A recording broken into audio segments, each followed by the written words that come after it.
नमस्कार दोस्तों, एक बार फिर से आप सभी का स्वागत है आपके अपने चैनल सीक्रेट ज्ञानी पर। दोस्तों, उम्मीद करते हैं आप सभी स्वस्थ होंगे, मस्त होंगे, ज़िंदगी के मज़े ले रहे होंगे। और इसी के साथ एक बार फिर से आप सभी को ज्ञानी की राम राम। थंबनेल देख के आपको लग ही गया होगा, ये आग वाली थंबनेल देख के आपको लग ही गया होगा कि आज मैं किस बारे में बात करने आया हूँ। तो भैया हम बात करेंगे यूपीएसआई ट्रेनिंग अपडेट को लेकर। ट्रेनिंग सेंटर्स पे क्या कुछ चल रहा है, हमारी भर्ती में ट्रेनिंग का प्रोसेस कहाँ तक पहुँचा है, हम इस बारे में प्रॉपर बात करेंगे। हम देखेंगे कि हमारी नियुक्ति कब तक होने की संभावनाएं हैं, क्योंकि पिछले 2 दिनों से मैं देख रहा हूँ टेलीग्राम पे अजीब सा माहौल बना हुआ है। लोग अपने अपने हिसाब से प्रिडिक्टेड डेट बता रहे हैं और उस डेट को बताने के साथ साथ ही माहौल ख़राब हो रहा है। और कुछ हमारे सिलेक्टेड भाई ऐसे हैं जो कि पता नहीं क्यों इतनी बेसब्री से ज्वाइनिंग का इंतज़ार कर रहे हैं। मतलब मुझे समझ में नहीं आता कि मतलब रोज़ मैंने एक बार उनसे बता दिया कि भाई 26 दिसंबर तक आप ट्रेनिंग सेंटर्स पर होंगे, उसके बावजूद फिर अगले दिन मुझसे पूछेंगे कि भैया ट्रेनिंग पे कब जाना है। मैं बोलूँगा दिसंबर लास्ट वीक। फिर अगले दिन पूछेंगे भाई ट्रेनिंग पे कब जाना है, मैं फिर बोलूँगा दिसंबर लास्ट वीक। अबे भाई तोते की तरह रटता रहूँ क्या कि दिसंबर लास्ट वीक, दिसंबर लास्ट वीक, दिसंबर लास्ट वीक। खैर, बात करते हैं आज हम अपनी वीडियो का। तो क्या कुछ चल रहा है हमारी भर्ती में, इस पर हम बात करेंगे। हाँ, कुछ लोग ऐसे भी हैं इस टाइम पे जो इस टाइम पे भी लोगों को डिमोटिवेट करने का काम कर रहे हैं कि मार्च में होगी ट्रेनिंग, अप्रैल में होगी ट्रेनिंग।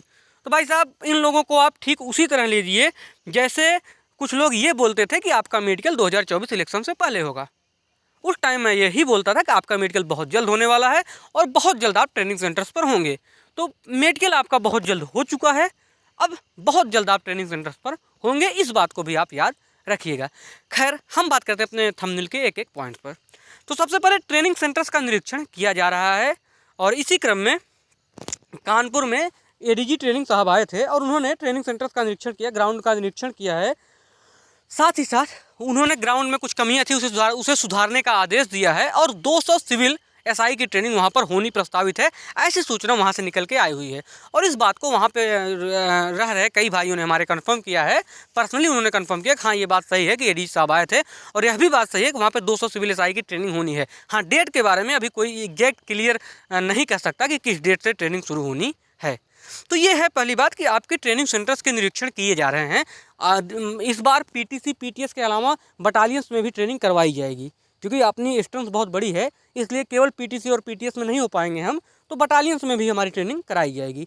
इसके लिए निरीक्षण किया जा रहा है कि कौन सी बटालियन में कहाँ सुविधाएँ हैं, कहाँ सुविधाएँ नहीं हैं, क्या कुछ कैसे ग्राउंड्स हैं, सब इंस्पेक्टर की ट्रेनिंग यहाँ कराई जा सकती है या नहीं कराई जा सकती, क्या कुछ ऐसी सुविधाएँ हैं, मतलब कुछ ऐसे चेंजेस हैं जिसे करके हम इनकी ट्रेनिंग करा सकते हैं।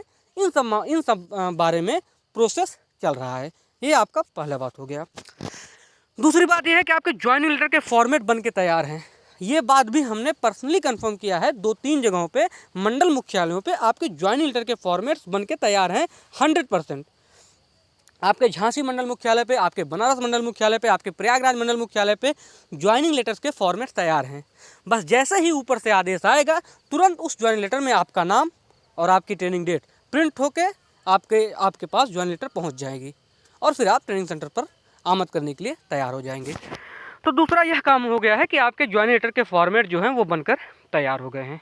अब मामला कहाँ अटका हुआ है? आप सोच रहे हो भाई सब कुछ सही है, ट्रेनिंग सेंटर्स के निरीक्षण भी किए जा रहे हैं, ज्वाइनिंग लेटर के फॉर्मेट भी आके रखे हुए हैं, पुलिस वेरिफिकेशन हमारा हो ही चुका है, एलआईयू हो ही चुका है, तो हमें नियुक्ति पत्र मिलने में देरी क्यों हो रही है? सारा मामला, सारा खेल चरित्र सत्यापन का है दोस्त। असल में प्रॉब्लम ये है ना कि चरित्र सत्यापन में यूपी पुलिस अपने पूरे दमखम, पूरे जोश से काम कर रही है। आपने देखा होगा कि रिमाइंडर पे रिमाइंडर स्थापना विभाग देता रहा है, लेकिन सारी चीज़ें सिर्फ यूपी पुलिस के ऊपर नहीं है। अदर स्टेट में लगभग 1800 से 2200 वेरिफिकेशन अदर स्टेट में होने हैं। अदर स्टेट का मतलब अदर स्टेट में जो काम कर रहे हैं, यानी अब दक्षिण भारत में काम कर रहा है, कोई बंदा तमिलनाडु में काम कर रहा है, कोई विशाखापत्तनम में काम कर रहा है, कोई अंडमान निकोबार में काम कर रहा है, तो उनका वेरिफिकेशन कराने के लिए सिर्फ उत्तर प्रदेश पुलिस को ही नहीं, वहाँ की पुलिस को भी कोऑपरेट करना पड़ता है। इसलिए प्रक्रिया थोड़ी सी लेट हुई। हालांकि पुलिस विभाग ने अपनी पूरी पुरजोरी से अपने पूरी कोशिश से लगभग वेरिफिकेशन समाप्त कर दिए हैं, फिर भी इस समय 150 वेरिफिकेशन ऐसे बचे हुए हैं जो कि अदर स्टेट से उनको करवाने हैं। यानी अदर स्टेट से अभी भी 150 वेरिफिकेशन कराने हैं, जिसमें 50-60 बिहार के वेरिफिकेशन बचे हुए हैं जो कि बिहार वालों का नहीं हुआ है, और बाकी जो अदर स्टेट में काम कर रहे हैं उनका वेरिफिकेशन बचा हुआ है। जैसे ही यह वेरिफिकेशन पूरा हो जाएगा, आपका डाटा ट्रेनिंग निदेशालय को चला जाएगा। ट्रेनिंग निदेशालय पूरी तरह तैयार बैठा हुआ है और वह 7 दिन के अंदर आपको ट्रेनिंग सेंटर अलॉट करके डाटा पीएचक्यू को दे देगा। डाटा बाई डाक बाई पोस्ट नहीं जाता है, डेली गूगल शीट अपडेट होती है। यानी ये नहीं है कि 3 दिन 4 दिन का गैप होगा। जैसे ही ट्रेनिंग निदेशालय आपको ट्रेनिंग अलॉट करेगा, ठीक उसी समय ऊपर से आदेश आएगा और आपके ज्वाइनिंग लेटर प्रिंट होकर आपके पास पहुँच जाएंगे।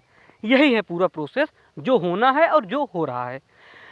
अब इस प्रोसेस में कितना टाइम लग जाए, क्या लग जाए, यह कोई निश्चित नहीं कहा जा सकता, क्योंकि इस मामले में कोई भी कंफर्म 100% नहीं बोल सकता। अब हम बात करते हैं कि भाई ऐसा तो नहीं है हेड कांस्टेबल का एक नया बैच ट्रेनिंग पे चला जाएगा, ट्रैफिक वालों का बैच ट्रेनिंग पे चला जाएगा, किसी और का बैच चला जाएगा। भाई साहब देखो, एक बात आप समझ लो, सिर्फ पीटीसी और पीटीएस में आपकी ट्रेनिंग होनी है।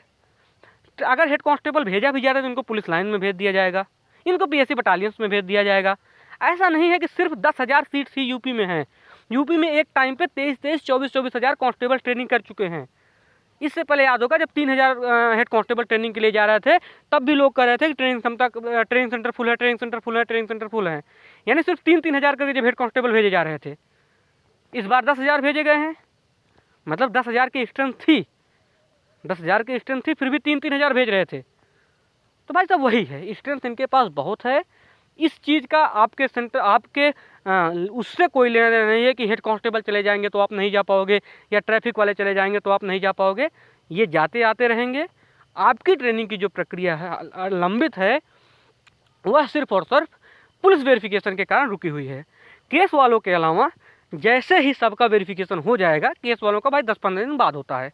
भाई कुछ लोग आते हैं डीएम साहब की परमिशन से, कुछ लोग नहीं भी आते हैं, वो दोष मुक्त होने का इंतजार करेंगे। लेकिन बाकी सबका जैसे ही वेरिफिकेशन हो जाएगा, उसके बाद आप देखेंगे कि आपकी प्रक्रिया मैक्सिमम 1 हफ्ते में पूर्ण कर ली जाएगी। अब वेरिफिकेशन कितने टाइम में होगा, इस बात का जवाब किसी के पास नहीं, क्योंकि वेरिफिकेशन सिर्फ उत्तर प्रदेश पुलिस के हाथ में नहीं है, वेरिफिकेशन के लिए अदर स्टेट की पुलिस भी इन्वॉल्व है। तो दोस्तों उम्मीद है थोड़ा सा आपको रिलैक्स हुआ होगा ये जानकारी देकर। और वैसे भी यार क्या इतना परेशान होना, भाई क्या ही इतना परेशान होना, मैं समझ नहीं पा रहा हूँ। क्यों ट्रेनिंग सेंटर जाने के लिए इतने उतावले हो भाई? क्यों सुबह 5 बजे उठ के दौड़ने के लिए उतने उतावले हो? अरे बिता लो ठंडी 10 दिन घर सुकून से, सो लो 8 बजे तक। ज़िंदगी भर खटना है, ज़िंदगी भर काम करना है भाई। एक बार सिर्फ आमद की, मतलब आमद और रवानगी में कब आपकी ज़िंदगी बीत जाएगी, आप जवानी लेकर डिपार्टमेंट में घुसोगे और बुढ़ापा लेकर बाहर आओगे, आपको पता भी नहीं चलेगा। तो प्लीज़ जो टाइम बचा हुआ है, ठीक है, ट्रेनिंग जब भी होनी होगी हो ही जाएगी। ना वो मैं करवाऊंगा, ना वो कोई और कराएगा, वो अपने टाइम पे होगी। हम आपको सूचना दे सकते हैं, हम आपको ये बता सकते हैं इस समय हो क्या रहा है और आगे होने क्या वाला है। हम एक प्रेडिक्शन ही कर सकते हैं। तो आपको ये टाइम सुकून से काटना चाहिए, आराम से एंजॉय करते हुए। जो भी बचा हुआ है यही आपका गोल्डन टाइम है। घूमिए फिरिए, मौज करिए, ठंडी का समय है और बहुत जल्द आपके हाथों में आपका ज्वाइनिंग लेटर होगा। ठीक है दोस्तों, हाँ ठंड का मौसम बहुत है, दबा के सोइए, खाइए पिइए, खुश रहिए, स्वस्थ रहिए, मस्त रहिए। जय हिंद।